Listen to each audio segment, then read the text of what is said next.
Good morning, students. Today we'll discuss the next chapter of our chemistry syllabus. Its name is hydrogen. Unit 9, page number 276.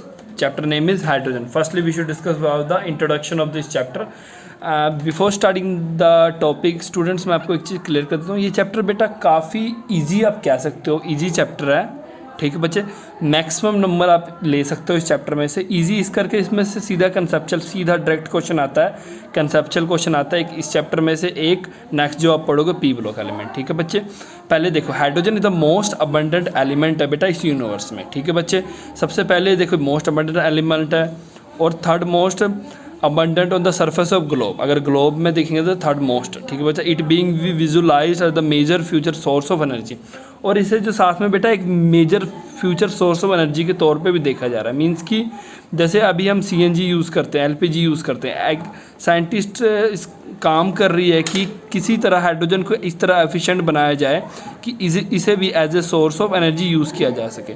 ठीक है बच्चे, अभी बेटा काम चल रहा है और जापान में अभी रिसेंटली कुछ इसके आउटपुट्स भी आई है. उन्होंने कुछ बसें चलाने की कोशिश किया है, तो अभी तक तो रिजल्ट उनका बेटर है, बट अभी भी उन पे काम चल रहा है. ठीक है बच्चा, सबसे पहले अगर इनकी बात करूँ तो इसका एटॉमिक स्ट्रक्चर की बात करूँ तो मेनली ये बेटा काफ़ी ज़्यादा क्वांटिटी में हमारे एटमॉस्फेयर में पाया जाता है. ठीक है बच्चे, जो मेनली आप अगर वाटर की बात करो, वाटर में क्या है बेटा, हमारा जो वाटर वो किससे बना है, हाइड्रोजन प्लस ऑक्सीजन के मिल के बना. अब यहीं से सोच लो कि हाइड्रोजन कितना ज़्यादा इंपॉर्टेंस है. ठीक है बच्चे, ये डायटोमिक फॉर्म में एग्जिस्ट करता है, मतलब H2 के फॉर्म में एग्जिस्ट करता है, इसलिए इसे डाईहाइड्रोजन बोलते हैं. ठीक है बच्चा, ये काफ़ी ज़्यादा कंपाउंड बनाते हैं as compare to other element. ठीक है बच्चा, और इसका ग्लोबल कंसेंट क्या है कि इसे फ्यूचर में as a source of energy देखा जा रहा है. ठीक बच्चा, hydrogen is the great industrial importance. ठीक है बच्चे, और ये इसके रिगार्डिंग हम नेक्स्ट इस चैप्टर में पढ़ेंगे.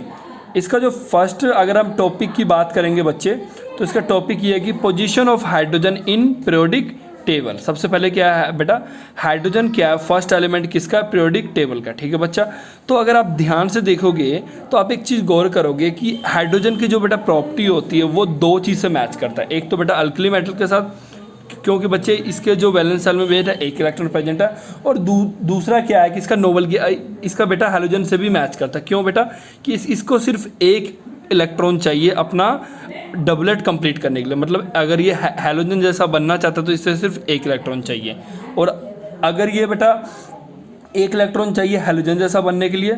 ठीक है बच्चे, और इसकी और एक प्रॉपर्टी है कि ये अल्कली मेटल जैसा भी दिखता है, क्योंकि उसमें भी उनमें भी एक इलेक्ट्रॉन होता है, इनमें भी एक इलेक्ट्रॉन होता है. ठीक है बच्चे, और ईजिली आपने ये भी बेटा नोट किया होगा, जैसे कि ये देखो इसका इलेक्ट्रॉनिक कॉन्फ़िगरेशन होता है 1s1. मतलब क्या है कि बेटा 1s1 होता है, ये तो मैंने आपको पढ़ा दिया हैलोजन वाला. Like alkali metals, hydrogen form करता है बेटा ऑक्साइड्स, हैलाइड्स फॉर्म करता है, सल्फाइड्स फॉर्म करता है. अनलाइक अल्कली मेटल्स, इसका जो it has very high ionisation enthalpy, और ये बेटा इसका काफ़ी ज़्यादा आयोनेशन एंथैल्पी होता है, और वो जल्दी क्या करता है, और ये and does not possess metallic character, और ये जल्दी मेटालिक करेक्टर शो नहीं करता अंडर नॉर्मल कंडीशन. ठीक है बच्चे, इनफैक्ट जो आयोनेशन एंथैल्पी पर हाइड्रोजन होता है वो बेटा किसके साथ मिलता जुलता है, हैलोजन की तरह. ठीक है बच्चा, और अगर आप जैसे कि अब अगर हाइड्रोजन की, अगर आप बच्चे हाइड्रोजन की आयोनेशन एंथैल्पी की अगर मैं यहाँ पे बात करूँ आपके साथ, हाइड्रोजन की आयोनेशन एंथैल्पी की बात करूँ, तो अब यहाँ नोट करोगे, अगर मैं लिथियम की बात कर रहा हूँ बच्चे, लिथियम की बात करूँ उसको 520 केल्विन है, वही फ्लोरीन की 680 है, और हाइड्रोजन की देखो फ्लोरीन के साथ मिलता जुलता 680 और 1312 है. ठीक है बच्चे, किलोजोल पर मोल है. लाइक हैलोजन्स, ये फॉर्म करता है डायटोमिक मॉलिक्यूल, मतलब H2 के फॉर्म में, और कंबाइन विद काफ़ी सारे hydrides and large number of covalent compound. ठीक है बच्चे, और साथ में ये जो होता है very low in term of reactivity, ये लो है. ठीक है बच्चा, पर अगर एक्टिविटी के टर्म में देखें तो बेटा ये काफ़ी इलेक्ट्रो पॉजिटिव है, और हाइड्रोजन जो होता है काफ़ी इलेक्ट्रो नेगेटिव होता है. ठीक है, अगर हम ऐसे बोलें नेक्स्ट, अगर मैं आपको बताऊं तो हाइड्रोजन क्या होता है बेटा, सर्टेन एक्सटेंट ये रिजेंबल करता है अल्कली मेटल्स और हाइड्रोजन दोनों के साथ, और differ from them as well. Now मतलब क्या है कि बच्चे अगर इतना कुछ है कि ये दोनों से रिजेंबल होता है, तो फिर इनकी पोजीशन क्या होनी चाहिए. तो आप ध्यान से देखोगे तो बेटा ये ना पीरियोडिक टेबल में अलग सा ही प्रेजेंट है, एक बॉक्स में अलग सा ही प्रेजेंट है. मतलब हाँ, इसको बेटा क्या किया उन्होंने, इसके एटॉमिक नंबर और इलेक्ट्रॉनिक कॉन्फ़िगरेशन के बेसिस पे इसको पोजीशन फर्स्ट पे प्लेस कर दिया अलग से, ठीक है बच्चे। और एक बात और है बेटा कि जो इसका H पॉजिटिव आयन है, मतलब जब ये इलेक्ट्रॉन छोड़ देता है, जब H पॉजिटिव आयन बना लेता है ये, ठीक है बच्चे, जब ये H पॉजिटिव आयन बना लेता है तो आप देखोगे कि ये बच्चा कभी भी अकेले एग्जिस्ट नहीं करता, क्योंकि बच्चे कि H पॉजिटिव आयन जो होता है बेटा वो काफ़ी ज़्यादा स्मॉल होता है और वो मतलब कि सिंगल कभी भी नहीं प्रेजेंट होता, वो हमेशा किसी न किसी के साथ मिलके प्रेजेंट होता है, ठीक है बच्चे। यहाँ तक क्लियर है। इसके बाद अगर मैं आपके डाइहाइड्रोजन की बात करूँ, डाइहाइड्रोजन बेटा 70% जो होता है ये हमारे यूनिवर्स में प्रेजेंट है। और कई सारे बेटा अगर प्लैनेट्स की बात भी करूं, जैसे जुपिटर, सैटर्न है, उसमें बेटा मोस्टली हाइड्रोजन के ही बने हुए हैं। और ये काफ़ी ज़्यादा ये बेटा लाइट नेचर करके क्या होता है, लाइट नेचर करके क्या है, it is less abundant by mass in earth, 0.5% by mass. अगर बाय मास देखेंगे बच्चे, बाहर के अकॉर्डिंग देखेंगे तो सिर्फ 0.5% बाय मास ही अर्थ पे प्रेजेंट है, ठीक है बच्चे। और 15.4% अर्थ क्रस्ट और ओशियन में प्रेजेंट है। अगर जो मेनली मान लो वो बाय मास 0.15% है, बाय मास बात कर रहा हूँ बच्चे में, क्योंकि इसका मास सबसे कम है। इस करके अगर हम एज़ कम्पेयर टू बाकियों से इसके कंपेयर करेंगे तो 0.415 है, उसमें से 15.1% अर्थ क्रस्ट और समुद्रों में प्रेजेंट है, ठीक है बच्चा। और नेक्स्ट अगर मैं आपको सिंपल सी बताऊंगी, ये टॉपिक मैं आपको कराऊंगा नहीं, ये बच्चा आपने खुद करना है। आइसोटोप्स ऑफ हाइड्रोजन, ये तो हम बेटा 9th में भी आपने पढ़ा होगा, ठीक है बच्चा। आपने 10th में भी आइसोटोप्स ऑफ हाइड्रोजन पढ़े कि हाइड्रोजन 3 आइसोटोप शो करता है, 1H1, 1S2 और 1S3, प्रोटॉन, ड्यूटेरियम, टिटेनियम, ठीक है बच्चे। इसके बाद इसके आइसोटोप्स बताए गए, आइसोटोप्स क्या होता है, ठीक है बच्चा। उसके बाद वो कब डिस्कवर हुआ, 1934 में अमेरिकन साइंटिस्ट ने किया था, जिसे नोबेल प्राइज़ भी मिला था, ठीक है बच्चे।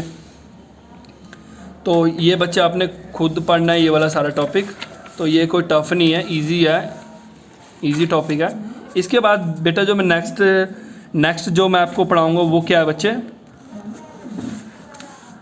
Preparation of dihydrogen. अगर अब हम डाईहाइड्रोजन की बेटा प्रिपरेशन की बात करें, प्रिपरेशन ऑफ डाईहाइड्रोजन की बात करें तो बेटा इसके काफ़ी सारे नंबर ऑफ मेथड है इसके प्रिपेयर, इसको बनाने के। सबसे पहला लेबोरेटरी प्रिपरेशन कैसे करते हैं इसको बेटा प्रिपेयर करने के लिए सिंपल मेथड क्या है कि आपने छोटी क्लास में पढ़ा था ना, जिंक ग्रेन्यूल्स ले लो, कोई भी मेटल को जब भी आप एसिड से रिएक्ट करते हैं तो क्या बनता है बेटा, हाइड्रोजन। ये आपने 8th में पढ़ा होगा, 9th में भी पढ़ते हैं हम, 10th में भी पढ़ते हैं इवन, ठीक है बच्चे। ये तो आपको सबको पता है। कमर्शियल मेथड क्या है बच्चे, कमर्शियल मेथड से बनाने के लिए इसको इलेक्ट्रोलाइसिस मेथड यूज़ करते हैं, ये भी आपने छोटे क्लास में पढ़ा हुआ है, ठीक है बेटा। इसमें मतलब क्या करते हैं, वाटर लेते हैं, वाटर में इलेक्ट्रोलाइसिस करते हैं, हाइड्रोजन और ऑक्सीजन को अलग कर देते हैं, ठीक है बच्चे।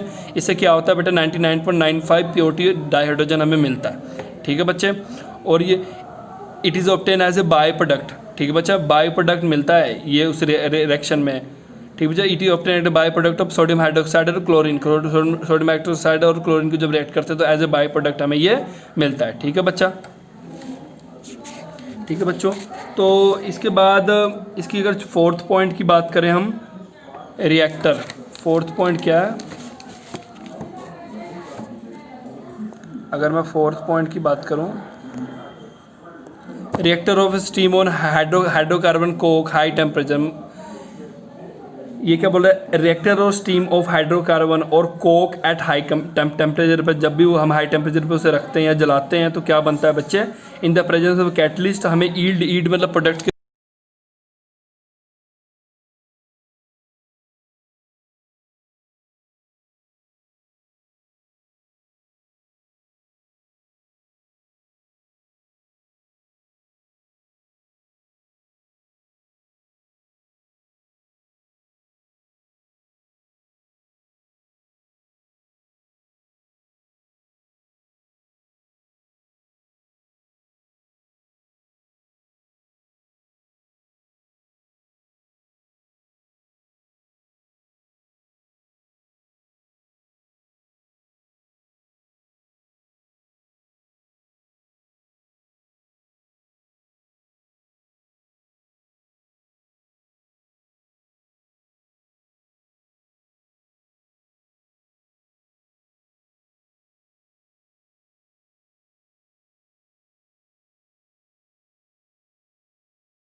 डाइहाइड्रोजन एक्सेट्रा पढ़ेंगे इन नेक्स्ट लेक्चर में। Thank you for today.